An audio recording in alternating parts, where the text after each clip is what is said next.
It's the legendary Hifiman HE6, y'all. This is the SE, specifically the SE V2 version. The latest, I guess, maybe a partnership with Adorama. Not 100% clear on that.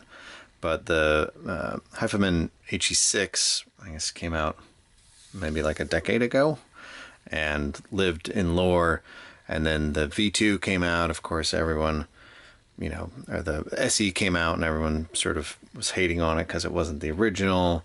And then this SE V2 came out and people sort of warmed to it. I don't know. I think people own and love all of the different variations.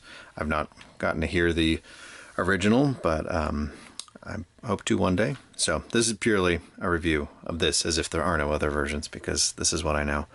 So pretty heavy. This has got the latest kind of headband style, which some people love. I don't. For me, I get like kind of hot spots from it, but you could put some little Dakoni nuggets in there and probably be just fine.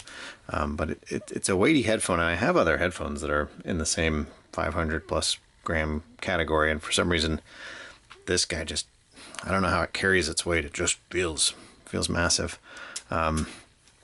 These metal grills, people often swap these grills out for something that's more open to sort of reduce the, I guess, the back pressure force on the drivers. I haven't done that, but I also know people love to swap the pads to get some slightly different sound signatures. So a good pad swap and headphone. Anyway, quite a bit of customization in the community around these headphones, probably more with the original than with these latest versions.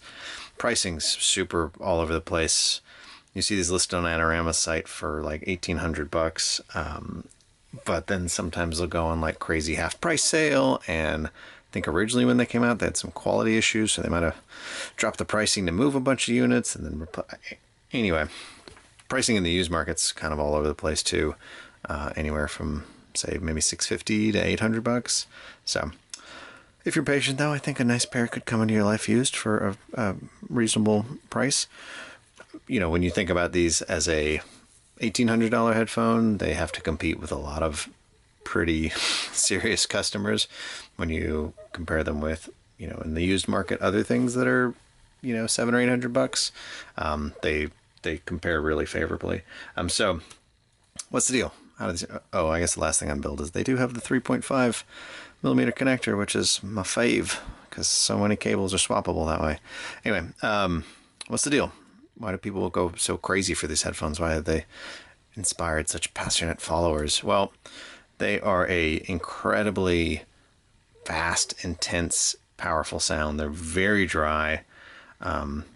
They absolutely do love power. I think people will say that about them, that they're very hard to drive, and there's something like only 83 dB at 50 ohms, which is a Susvara territory.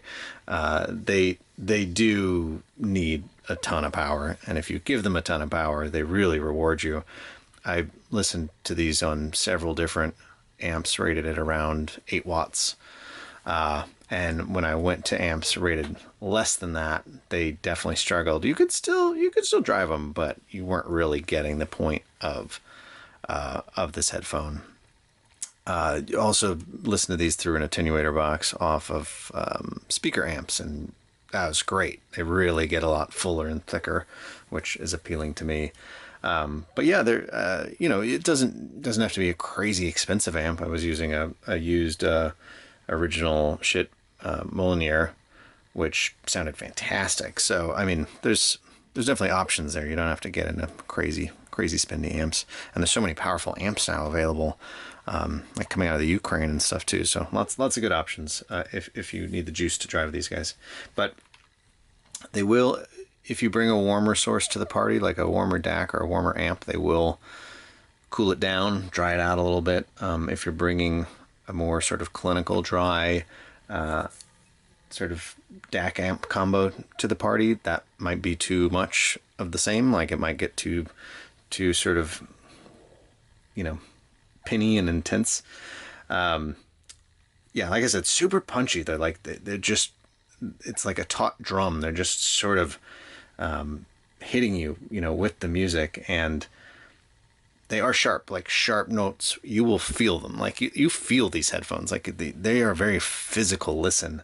For me, that gets a bit fatiguing after a while, but exhausting. Like maybe I'm imagining it, but I feel like my eardrums after like 2 hours, like I can feel them, which is a strange thing. So yeah, they're definitely not like a put on some chill music and leave them on all day while you're working kind of headphone.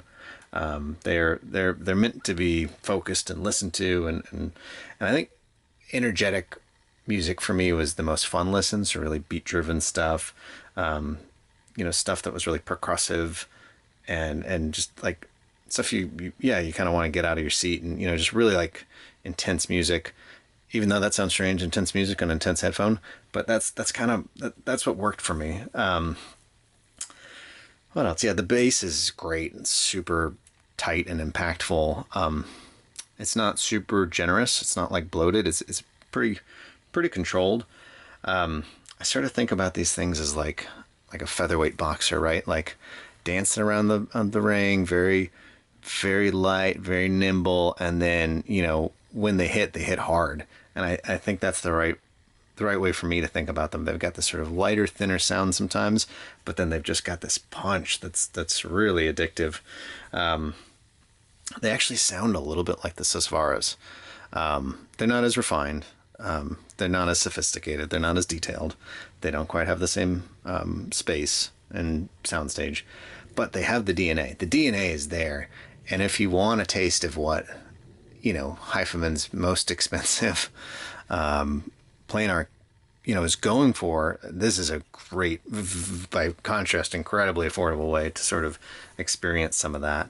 The soundstage on these is not massive, but it's really nice. It's like you're sitting in the music. It's around you. It's not cramped against you. It feels open. It doesn't feel projected out into space, but it definitely feels really good and really 3D. It's really satisfying, They're fun to watch movies on, I thought. Like something about, big explosions and things pinging around, especially action movies, very, very satisfying for that. They can emphasize semblance a little bit. Those S's, which probably sound horrible on my microphones. That stuff can come a little forward for me, and I don't enjoy that. So that's a little bit of a lookout. And yeah, like I said, the energy of them can get a little bit exhausting over time. But yeah, overall, I'd say these are one of the more interesting headphones, I think, at the used price. These are one of the more interesting headphones that you can get around there. I don't know if they're an all-arounder. I don't know if I'd say like, oh, I just want one big planar that I'm going to listen to all the time. I don't know if I would totally endorse this for everybody. If you've got strong ears, maybe for you. But if you're thinking that you're going to have maybe one more chill headphone, some closed back dynamic thing you like, and then you want something that's kind of really fun and energetic when you want to focus and really pay attention to the music, I think this is definitely worth checking out. I will say I'm really not a fan of this high gloss, dark bluish paint. It's not for me. It's just always fingerprints everywhere. But so a little bit of the build stuff, a little bit of the weight, a little bit of how it wears it and distributes, a little bit of the aesthetics. Yeah, these are complaints. But in terms of performance and hearing something that doesn't sound like everything else and is presenting a lot of detail in a pretty high-end sound in a very energetic and dynamic way, yeah, definitely. All right, well, give it a like if you liked it. Give it a subscribe if you want to see more stuff. I'm backlogged. I got tons of stuff to do and talk to you all about. So definitely hit the subscribe button. More tube amps, more DACs, more headphones coming up hopefully shortly when I have time. Anyway, until next time, Signcraft signing out.